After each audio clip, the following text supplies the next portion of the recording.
Hey guys, তো চলেন আজকে আমি আপনাদের ওয়াটার কালার দিয়ে ফুল আঁকা শিখাই। তো এর জন্য প্রথমেই আমি আমার ওয়াটার কালারের ড্রয়িং বুকটা নিয়েছি।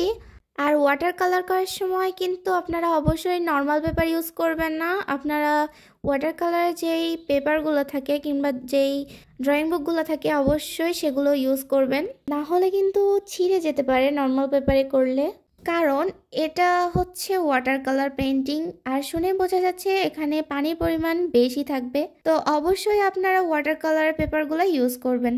আর যারা বিগিনার আছেন তারা কিন্তু নর্মাল পেপারে একদমই প্রথমে ওয়াটার কালার দিয়ে আর্ট শিখবেন না, তাহলে কিন্তু আপনাদের শেখার ক্ষেত্রে একটু সমস্যা হতে পারে। তাই আপনারা চেষ্টা করবেন ওয়াটার কালার কার্ডে অথবা ওয়াটার কালার ড্রয়িং বুকে পেন্টিং করার।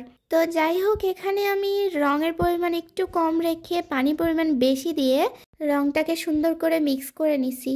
এখন আমি ওয়াটার কালারের যে গোল ব্রাশগুলো পাওয়া যায় সেটা দিয়ে সুন্দর করে ফুলগুলা হালকা হালকা করে প্রথমে এঁকে নিছি, তারপরে নিচের দিক দিয়ে একটু ডার্ক কালার দিছি। আর ওয়াটার কালারের পেন্টিংগুলো কিন্তু আমার অনেক ভালো লাগে, খুবই অ্যাস্থেটিক লাগে দেখতে, আর করতে অনেক স্যাটিসফাইং লাগে, অনেক মজা লাগে। আর পেইন্টিং করার সময় বেশি প্রেশার দেওয়ার প্রয়োজন হয় না, খুবই ইজিলি পেইন্টিং করা যায়। অবশ্য সব ধরনের পেইন্টিংয়েই বেশি প্রেশার দেওয়ার প্রয়োজন হয় না, তবে ওয়াটার কালার খুবই হালকা হাতে করতে হয়। তো কথা বলতে বলতে আমাদের একটা ফ্লাওয়ার পেইন্টিং করা শেষ। এখন আমি আরেকটা ফ্লাওয়ার পেইন্টিং করতেছি। আসলে এখানে বলার মতো কিছুই নাই, আপনারা দেখলেই বুঝতে পারবেন যে এই ফ্লাওয়ারগুলো কিভাবে পেইন্টিং করছি, কারণ এগুলো খুবই ইজি। তো প্রথমে আমি এখানে হালকা হালকা করে রং করে নিচ্ছি, তারপরে নিচের দিক দিয়ে একটু ডার্ক কালারের দিচ্ছি। আর এখানে আমি তিন রকমের ফুল আঁকবো। আর আমি যে এগুলো কি ফুল আঁকতেছি, আসলে এই ফুলগুলোর নামও আমি জানি না, মনের মধ্যে যা আসতেছে তাই আঁকতেছি। আর এইরকম ফুল এই পৃথিবীতে আছে নাকি তাও আমি জানি না, আমি তো কখনো দেখিনি। আপনারা যদি কখনো দেখে থাকেন তাহলে অবশ্যই কমেন্টে জানাবেন। তো কথা বলতে বলতে কিন্তু আমাদের এই ফ্লাওয়ারটাও পেইন্টিং করা শেষ। এখন আমি আরেকটা ফ্লাওয়ার পেইন্টিং করতেছি।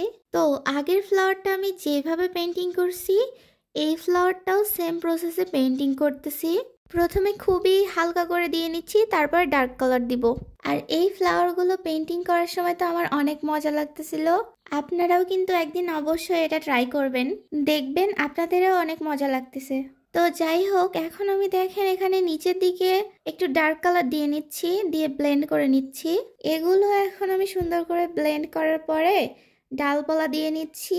আর দেখেন এখানে কিন্তু আমি তিনটা ফুলে তিন রকমের ডাল আঁকছি।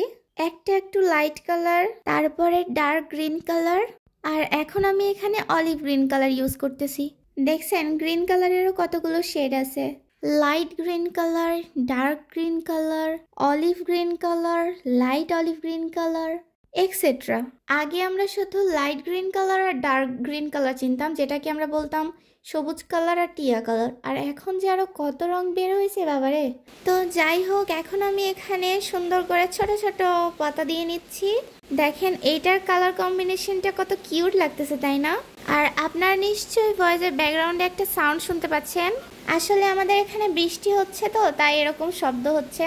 তো যাই হোক, এইটা হচ্ছে ফাইনাল লুক। তো আপনাদের কাছে এই তিনটার মধ্যে কোনটা সব থেকে বেশি ভালো লেগেছে অবশ্যই কমেন্ট করে জানাবেন কিন্তু। তো আজকে ভিডিও এ পর্যন্তই, বাই বাই।